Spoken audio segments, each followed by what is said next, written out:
আসসালামু আলাইকুম রহমতুল্লাহি ওয়া পুরান ঢাকার বুক জুড়ে দাঁড়িয়ে আছে ইতিহাসের এক নীরব সাক্ষী, লালবাগ কেল্লা। এটি শুধু এক দুর্গ নয়, এটি ভালোবাসা, মৃত্যু, রাজনীতি আর অসম্পূর্ণতার গল্প।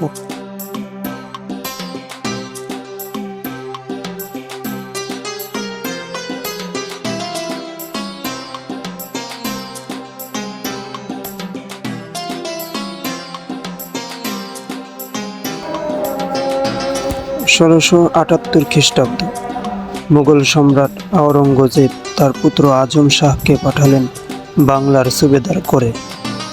ঢাকায় এসে আজম শাহ শুরু করেন একটি বিশাল কেল্লার নির্মাণ, যার নাম দেওয়া হয়েছিল আওরঙ্গাবাদ কেল্লা। পরে পরিচিত হয় লালবাগ কেল্লা নামে।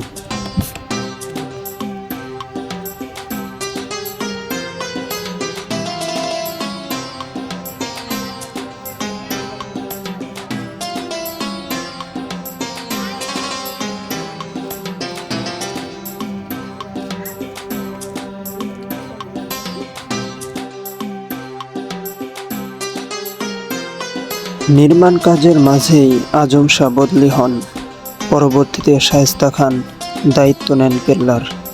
এ সময় তার কন্যা পরিবিবি মারা যান, কিন্তু তার মৃত্যু শায়েস্তা খানকে এমনভাবে ভেঙে দেয় যে তিনি নির্মাণ স্থগিত করেন।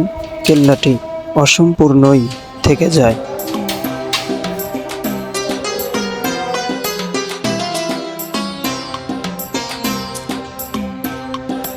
লালবাগ কেল্লা মোগল স্থাপত্যের এক অনন্য নিদর্শন।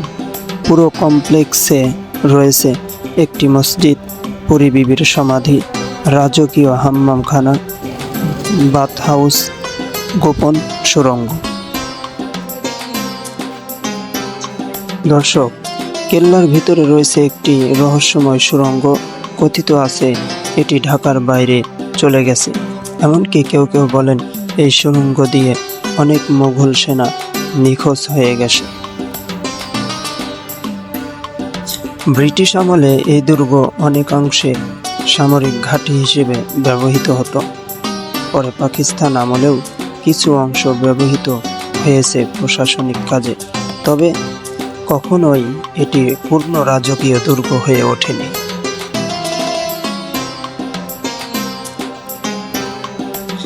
আজ এটি ঢাকা শহরের একটি দর্শনীয় স্থান।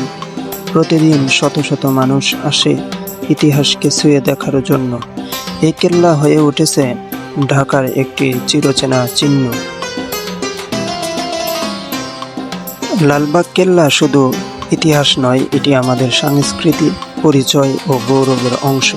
এটিকে সঠিকভাবে সংরক্ষণ করলে ভবিষ্যৎ প্রজন্মের জন্য একটি জীবন্ত ইতিহাস রেখে যাওয়া সম্ভব।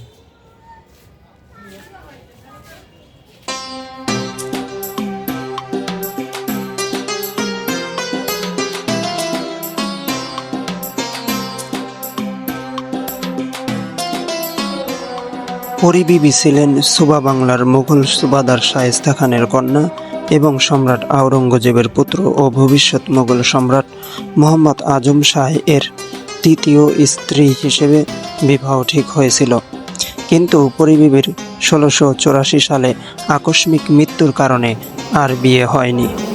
এছাড়াও তিনি মুঘল সম্রাট জাহাঙ্গীরের প্রধান স্ত্রী সম্রাজ্ঞী নূর জাহানের নাতনি।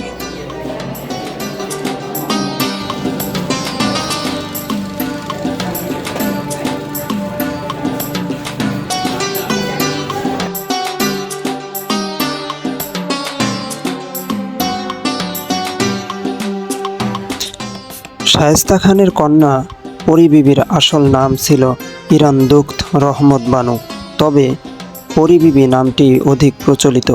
তিনি শায়েস্তা খানের কন্যা কিনা তা নিয়ে কিছু ঐতিহাসিকদের মধ্যে দ্বিমত থাকলেও তিনি যে শায়েস্তা খানের কন্যা তা স্বয়ং শায়েস্তা খানের নিজের ওসিয়তনামা থেকেই প্রমাণিত হয়। ওসিয়তনামাটি গণতান্ত্রিক বাংলাদেশ সরকারের কাটরা ওয়াকফ পরিদপ্তরে এখনও সংরক্ষিত আছে। শাহজাদা মুহাম্মদ আজম শাহ এর সঙ্গে পরিবিবির তৃতীয় বিবাহ ঠিক হয়। তাদের বিয়েতে দেনমোহর নির্ধারণ করা হয়েছিল 1,80,000 টাকা। কিন্তু 1684 সালে লালবাগ কেল্লার অভ্যন্তরে তার অকাল মৃত্যু ঘটে, আর মৃত্যুর কারণে তাদের আর বিয়ে সম্পন্ন হয়নি।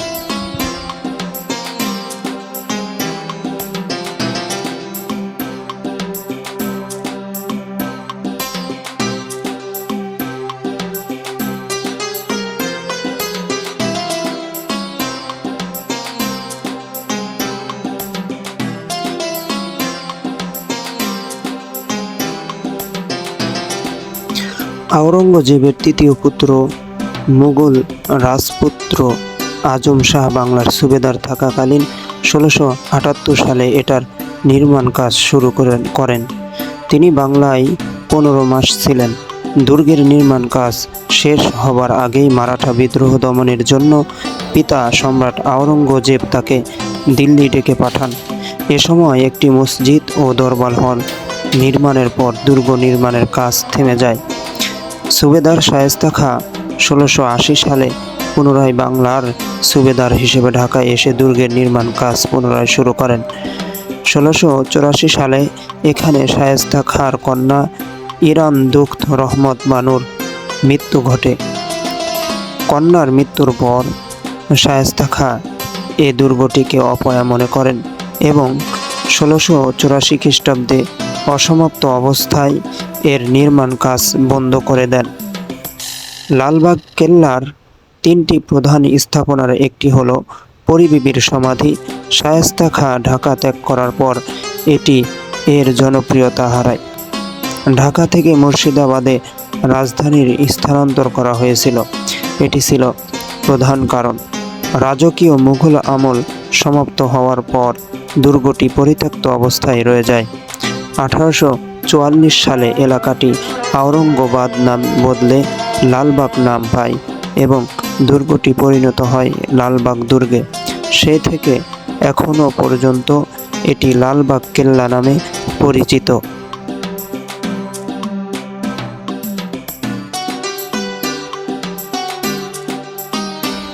শায়েস্তা খাঁ নির্মিত লালবাগ দুর্গের পশ্চিম পাশে 1649 সালে এই মসজিদটি নির্মাণ করা হয়। ধারণা করা হয় যে দুর্গের ভেতর প্রথম কোনো স্থাপনা হিসেবে এই মসজিদটি বানানো হয়েছিল এবং এই মসজিদের নির্মাণ রীতিতে মুঘল স্থাপত্য রীতির প্রথম বড় ধরনের প্রয়োগ ঘটে। আয়তকার ও মসজিদকে আড়াআড়িভাবে নির্মিত খিলানের সাহায্যে 3টি বেতে বিভক্ত করা হয়েছে, যার মধ্যে কেন্দ্রীয় বেতি সবচেয়ে বড়। পুরো ইমারতটি পালেস্তারায় আচ্ছাদিত এবং পূর্ব দিকের সম্মুখ ভাগ ছোট ছোট ধাপে বিভক্ত। 4 কোণে সংলগ্ন পার্শ্ব বুরুজগুলো ক্রমহ্রাসমান এবং এগুলোতে রয়েছে সমদূরত্বে স্থাপিত সমান্তরাল ব্যান্ড নকশা।